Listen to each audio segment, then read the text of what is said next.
Hey, what's up everyone? Welcome back to my channel for this review of Raw, the episode of June 19th. So let's not waste any time and jump right into it. The show started off with a bang as Seth Rollins was in the ring, but he didn't have time to rest on his laurels. Finn Balor came from behind and viciously attacked him. Officials intervened to separate the two, but Balor managed to deliver 3 coups de grace to Rollins. What a way to kick off the show. After the break, Seth Rollins was furious and desperately searching for Finn Balor backstage. But Balor once again caught Rollins off guard by attacking him from behind. The two fought fiercely, throwing Rollins against walls and crates. Balor clearly intends to make Rollins pay for all the injustices he has suffered. Meanwhile, The Miz stepped into the ring and grabbed the microphone. He was visibly annoyed by Seth Rollins' issues and decided to issue an open challenge to any opponent. Tommaso Ciampa answered the call and made his way to the ring to face Miz. The match was quick but intense, and it was Ciampa who emerged victorious with his fairy tale ending. Next, the Judgment Day arrived on the scene to make some statements. Finn Balor announced the cancellation of Seth Rollins' open challenge, claiming that he was the only one who could take the World Heavyweight title from him. Rhea Ripley also spoke up, ensuring that the WWE Universe would bow down to them at Money in the Bank. Damian Priest also expressed his ambitions for the future. Dominic attempts to speak, but he is met with loud boos from the crowd. Despite the negative reaction, Dominic manages to say that if Cody can find 2 partners for tonight, they can have a preview of Money in the Bank. Now let's shift our focus to a tag team match between Chelsea Green and Sonya Deville against Katana Chance and Kayden Carter. Both teams fought well, but it was Chance and Carter who emerged victorious with their combination of a 450 splash and neckbreaker on Deville. We have an interview with Cody Rhodes conducted by Cathy Kelley. He announced that he accepts the challenge of the Judgment Day and is ready to face this challenge. It's a bold decision that promises an explosive match to come. Next, we witnessed a tag team match between Cedric Alexander and Shelton Benjamin against Indus Sher, accompanied by Jinder Mahal. Indus Sher showcased their power by dominating the match and securing the victory with a devastating combination of a side slam and an elbow drop. We continue with Logan Paul, who makes his grand return. He appears in the ring and proudly announces his participation in the Money in the Bank ladder match. He asserts his superiority and promises to win the contract, claiming he will bring respect back to Cleveland. Ricochet interrupts to congratulate Logan Paul, but reminds him that he will be the one leaving with the briefcase. Shinsuke Nakamura also expresses interest in facing Logan Paul. LA Knight enters and belittles his opponents, claiming the briefcase is meant for him. Santos Escobar disputes LA Knight's claims and asserts his own victory. Chaos ensues as Butch attacks Logan Paul, leading to a brawl involving all the wrestlers. Logan Paul emerges as the last one standing and celebrates atop the ladder. After that, Riddle faced Ludwig Kaiser, accompanied by Gunther, in a singles match. Riddle showcased his agility and technical skills, ultimately winning the match with his signature move, the Bro Derek. However, after the match, Gunther attacked Riddle, specifically targeting his leg, leaving Riddle in a vulnerable state. Next, we had a tag team match between Alpha Academy, accompanied by Maxxine Dupri, and the Viking Raiders, accompanied by Valhalla. During the match, Valhalla climbed onto the apron to distract Gable, but Dupri intervened and executed a suplex on Valhalla. Eric took advantage of the distraction and delivered a backbreaker to Gable, securing the victory for his team. Unfortunately, Otis, who was congratulating Maxxine Dupri, was unaware of what was happening in the ring until it was too late.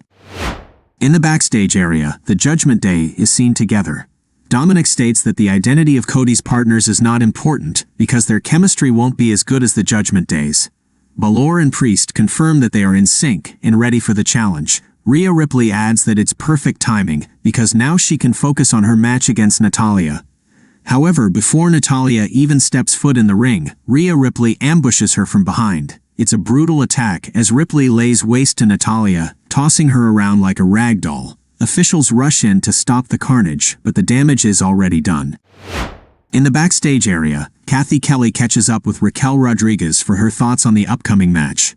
Rodriguez expresses her respect for facing a legend like Natalya, but condemns Ripley's actions. She vows to remind Ripley that she's not the biggest fish in the pond when she wins the Money in the Bank briefcase. Ripley comes and confronts Rodriguez, demanding to know what she just said. Rodriguez confidently stands her ground, stating that Mommy isn't ready for her. Backstage, we find Cody Rhodes getting ready for his match. But before he can make a decision on his partner, Akira Tozawa approaches him, offering his services. Cody appreciates the offer but tells Tozawa that he'll think about it. However, Sami Zayn and Kevin Owens make their entrance, expressing their own issues with the Judgment Day stable. They remind Cody of his past assistance during WrestleMania Adventure and offer their support. Cody seems to have found the best partners. Now it's time for one of the Money in the Bank qualifying matches featuring Raquel Rodriguez taking on Trish Stratus, accompanied by Zoe Stark.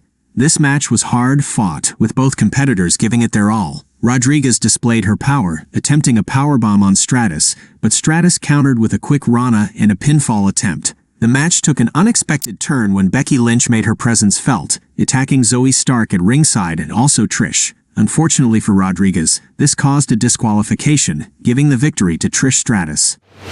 In backstage, Kathy Kelly interviewed Braun Breaker. They discussed the possibility of Seth Rollins not being able to compete against Braun Breaker at NXT. Braun Breaker confidently dismisses Rollins' excuses and proclaims that he's been waiting for a chance to prove himself. He warns Rollins that if he thought Finn Balor was intense, he's in for a rude awakening because Braun Breaker is destined to be the new world champion. Still in the backstage area, Byron Saxton catches up with Becky Lynch to get her reaction to recent events. Becky admits that she made a mistake, but she sees a silver lining. She announces that she'll be facing Trish Stratus in a ladder match. Now let's move on to the in-ring action with a singles match between Shinsuke Nakamura and Bronson Reed. This was a hard-hitting contest between two powerhouses. At the end of the match, Nakamura looked to unleash his Kinshasa finisher, but in a surprising turn of events, he accidentally struck Ricochet, who was on the apron. Taking advantage of the situation, Bronson Reed hit a devastating suplex and followed it up with his tsunami finisher, securing the victory. After the match, we catch up with Seth Rollins in a doctor's office. Rollins brushes off the medical evaluation, declaring that nothing will stop him. He boldly announces that he'll be at NXT to face Braun Breaker for the title, and he welcomes Finn Balor to face the man who defeated him 7 years ago. Rollins is fired up and ready for Money in the Bank. The night wraps up with an exciting 6-man tag team match. It was chaos in the ring as Kevin Owens, Sami Zayn, and Cody Rhodes faced off against Judgment Day. The match showcased non-stop action, with each team member displaying their unique skills. The tension reached its peak when Zayn pushed Dominic out of the ring, leading to a heated confrontation between Zayn and Ripley. In the end, Dominic goes for a 619, but Zayn blocks it with a clothesline. Zayn follows up with a helluva kick on Dominic, and Owens finishes it off with a stunner. Cody Rhodes delivered a devastating crossroads to Priest, securing the pinfall victory for his team. What a match! Owens, Zayn, and Rhodes emerged triumphant, celebrating their hard-fought victory. They showcased excellent teamwork and resilience throughout the match. That's a wrap for this episode of Raw Review. It's indeed a shame that Seth Rollins' Open Challenge didn't take place, but the rivalry building with Finn Balor for Money in the Bank is promising. And the main event was truly excellent, delivering a captivating spectacle.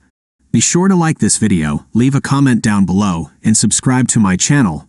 Until next time, thank you for watching this video and take care.